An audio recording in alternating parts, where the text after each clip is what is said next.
The folks in Briar Ridge still talk about the night Claire Dawson disappeared. Not because she vanished, people go missing all the time.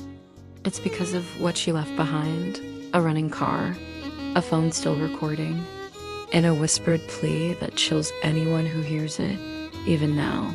Please, don't. No one could explain it, no one could forget it.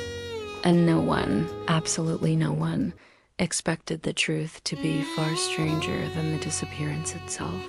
Rain drifted across the quiet town of Briar Ridge the night Claire Dawson vanished. The streets glistened under flickering lamps, each pool of light trembling as if the town itself sensed something watching from the shadows. Claire stepped out of her apartment at exactly 8:47 p.m. Her roommate, Jenna, remembered the moment clearly. She said Claire paused at the door frozen, listening, like she expected someone to whisper her name from the darkness. "Just picking up something important," Claire muttered, but her eyes kept darting toward the window. "Something important?" Jenna joked nervously, trying to lighten the mood. But Claire didn't answer. She just pulled on her hood and disappeared into the drizzle, swallowed by the night. At 11:10 p.m., Claire's silver Honda was found abandoned on a remote stretch of highway just outside of town. The engine hummed softly in the rain. The driver's door stood wide open, dripping rainwater onto the asphalt. The inside lights glowed eerily, as if someone had stepped out only seconds earlier. Detective Marcus Hale was the first on the scene. The moment he looked inside the car, a feeling of deep wrongness crawled up his spine. Everything was too neat, too perfect. The phone sat right on the passenger seat, screen still glowing, a recording in progress. Marcus reached in and pressed play.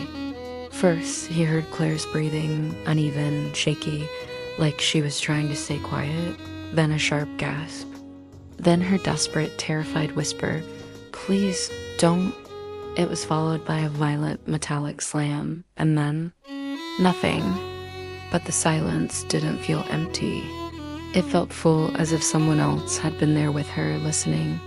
The investigation only deepened the mystery. Security footage from a few hours earlier revealed Claire's car circling the same blocks over and over again before finally heading toward the old industrial district.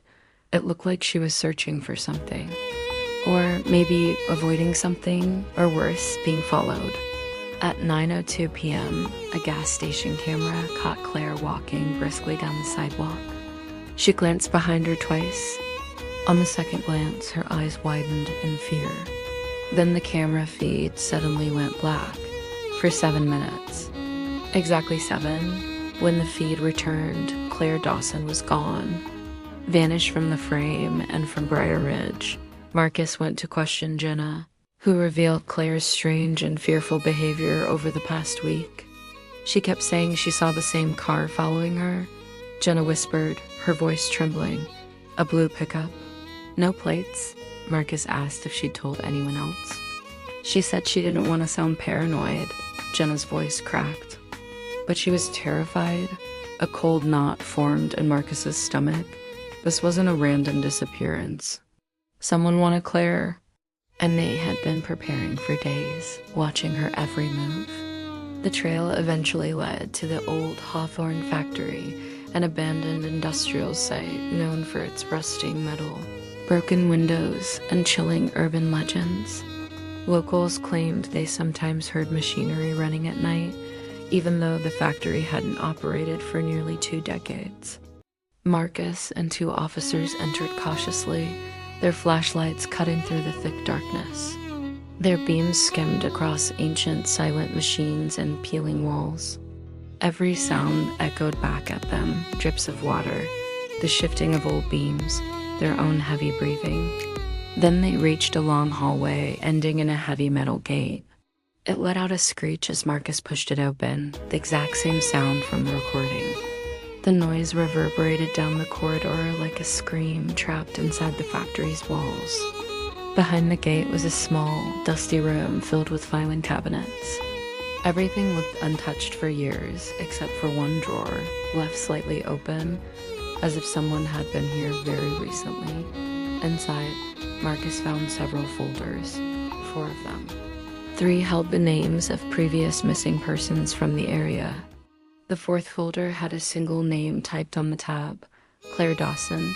Inside were photos, secretly taken photos. Claire at the grocery store, Claire outside her apartment, Claire walking alone at night.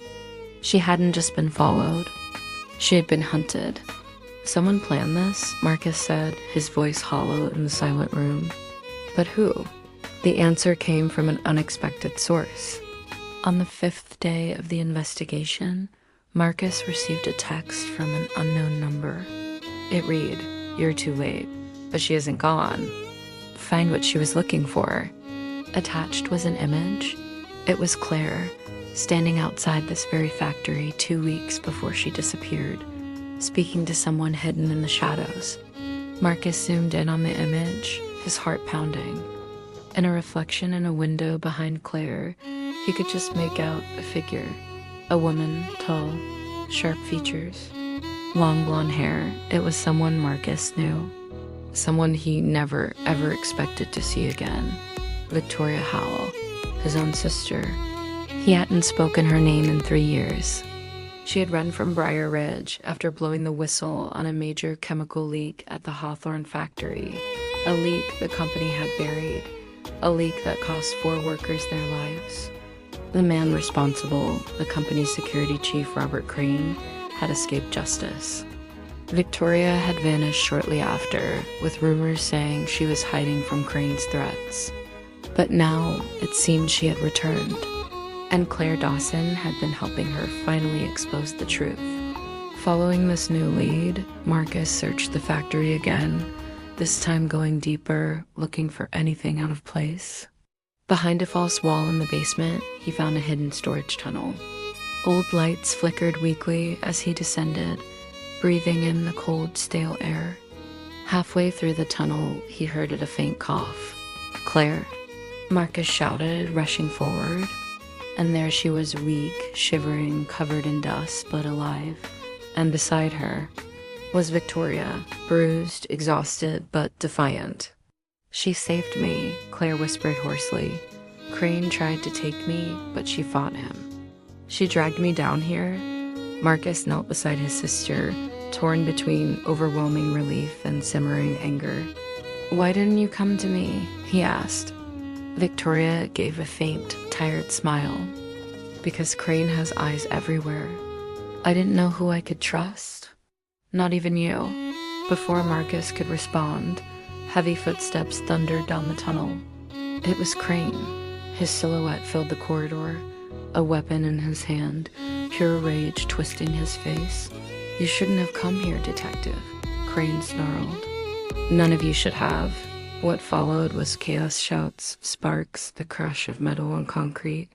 But Marcus fought with a desperation fueled by years of anger and the raw fear for his sister and for Claire.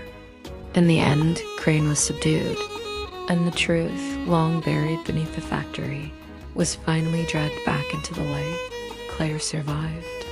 Victoria, however, disappeared again, leaving only a short note for Marcus. "Some stories aren't mine to finish. Tell Claire. Don't stop writing." Crane was arrested and charged with a long list of crimes, including the attempted murder of Claire Dawson. But even after her rescue, Briar Ridge never slept quite the same again.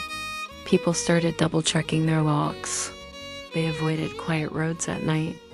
And every now and then, someone would swear they saw a blonde woman watching from the edge of town, a silent guardian keeping watch. Claire Dawson had not disappeared into thin air, but the town would forever remember how close it came to losing her. And that whispered recording still echoed in their minds. "Please, don't." A warning, a memory. A chilling reminder that even in the quietest towns, shadows can watch and wait. Thank you for watching. If you enjoyed this story, be sure to like this video and subscribe to the channel for more mysteries. We'll see you in the next one.